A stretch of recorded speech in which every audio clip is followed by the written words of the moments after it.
शनिवार को धनबाद विधानसभा के बजरो मोड़ में JBKSS यानी झारखंड बचाओ क्रांति सेना समिति के केंद्रीय अध्यक्ष संजय मेहता, उपाध्यक्ष अभिषेक कुमार साहू, सचिव एवं कोषाध्यक्ष के हाथों फीता काटकर कार्यालय का उद्घाटन किया गया।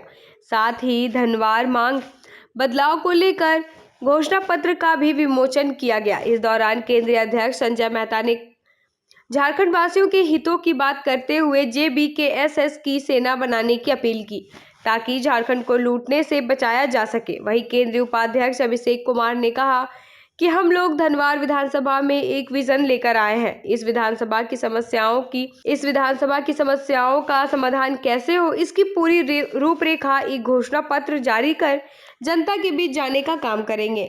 वहीं बिना नाम लिए वर्तमान विधायक बाबूलाल मरांडी का नाम लेते हुए उन्होंने जमकर निशाना साधा। गिरिडीह से अख्तर इमाम की रिपोर्ट।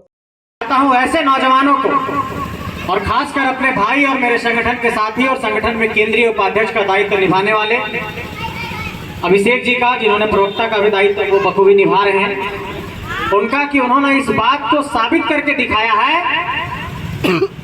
कि अगर राजनीति में प्रवेश करना है, अगर राजनीति में जिम्मेदारियों को निभाना है तो किसी पूंजीपति का बेटा होना जरूरी नहीं है, किसी माफिया का बेटा होना जरूरी नहीं है, किसी विधायक सांसद का बेटा होना जरूरी नहीं है, जरूरी है मजबूत इच्छा शक्ति की। और इसके लिए मैं अभिषेक जी का साधुवाद देना चाहता हूं कि आपने बड़ा बीड़ा उठाया। मेरे संगठन के साथी केंद्रीय सचिव का दायित्व तो निभाने वाले संदीप पासवान जी, आपका भी इस कार्यक्रम में मैं आभार प्रकट करता हूँ, धन्यवाद करता हूँ कि आप भी बही के पदमा से चल करके आज धनवार पहुंचे हैं। संगठन के हमारे कोषाध्यक्ष विकास जी भी पहुंचे हैं, उनका भी बहुत बहुत आभार, बहुत बहुत धन्यवाद।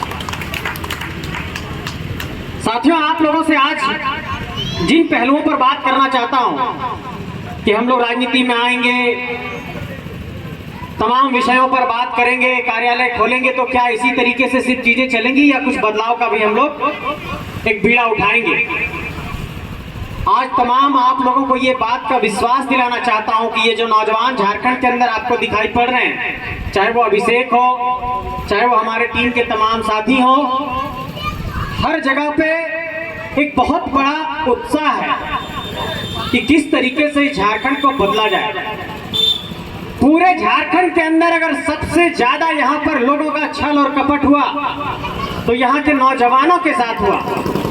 आज यहाँ के नौजवान, मैं एक आंकड़े को देख रहा था कि लगभग 60 से 65% आबादी इस झारखंड के भीतर, देश की आबादी में तो लगभग 70% युवा हैं, लेकिन झारखंड में भी 60-65% की आबादी नौजवानों की है। और इन नौजवानों की हालत यह है कि एक परीक्षा ये देने जाते हैं तो पेपर लीक हो जाता है, एक CGL की परीक्षा देने जाते हैं तो पेपर लीक हो जाता है, PGT में धांधली हो जाती है, जूनियर इंजीनियर में धांधली हो जाती है। झारखंड सरकार के 4,88,000 पद में 2,88,000 पद खाली रह जाते हैं, एक सरकारी नौकरी सही से नहीं होती है। और यहाँ के नौजवान जब सड़क पर आंदोलन करने जाते हैं तो उल्टा उन्हें लाठियां दी जाती है, उनके ऊपर ही FIR किया जाता है। इस तस्वीर को बदलने के लिए हम झारखंड में आए हैं और इस तस्वीर को बदलने के लिए संघर्ष करना होगा। और इस संघर्ष के रास्ते में इस बात का यकीन दिलाना चाहते हैं कि कोई भी शॉर्टकट हम लोग नहीं अपनाएंगे, जनता के बीच जाएंगे, अपने विचारों को रखेंगे, उनसे आशीर्वाद मांगेंगे और उनसे ये कहेंगे कि वास्तव में झारखंड को एक बदलाव चाहिए।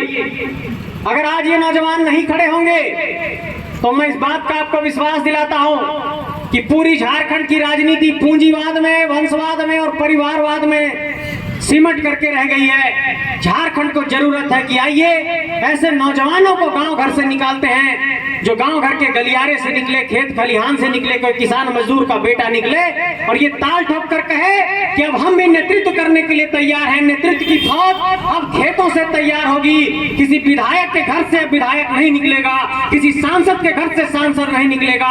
अब राजा का बेटा बार बार राजा नहीं बनेगा, अब कोई गरीब किसान मजदूर का बेटा भी राजा बन सकता है। इस बात का संकल्प लीजिए, यही कहने आया हूं आप तक। क्या झारखंड की माटी इतनी बांझ हो गई है कि हम लोग 24 साल में इस धरती से नेता नहीं निकाल सकते हैं? इसी बात की मैं लड़ाई लड़ रहा हूं, इसी बात की लड़ाई हम सभी नौजवान लड़ रहे हैं कि 81 सीटों पर 14 लोकसभा के सीटों पर नजर दौड़ाते हैं तो कोई एक ही व्यक्ति बार बार राजा बन रहा है। कोई राजा का बेटा राजा बन रहा है, कोई राजा का बेटी रानी बन रही है। बार बार किसी सांसद के घर से ही, विधायक के घर से ही, किसी मंत्री के घर से ही उन्हीं लोगों को सांसद का टिकट, उन्हीं लोगों को विधायक का टिकट, ये राजनीतिक दलों के अंदर भी हो रहा है। इसलिए आप सबों से कहना चाहता हूं कि हमारी पहली लड़ाई इस बात को लेकर के है कि नेतृत्व का कौशल गरीब मजदूर किसान के घर से निकले, और इस बात का हम लोग उम्मीद जगाएं, इस बात का अलख जगाएं कि नेतृत्व करने के लिए कोई पूंजीपति होना जरूरी नहीं है, एक मजबूत जिगर वाला नौजवान होना ही जरूरी है। यही बात मैं कहना चाहता हूं। एक दूसरी बात मेरे साथियों, क्या झारखंड में नीतियों के आधार पर हम लोगों के साथ छल हो रहा है?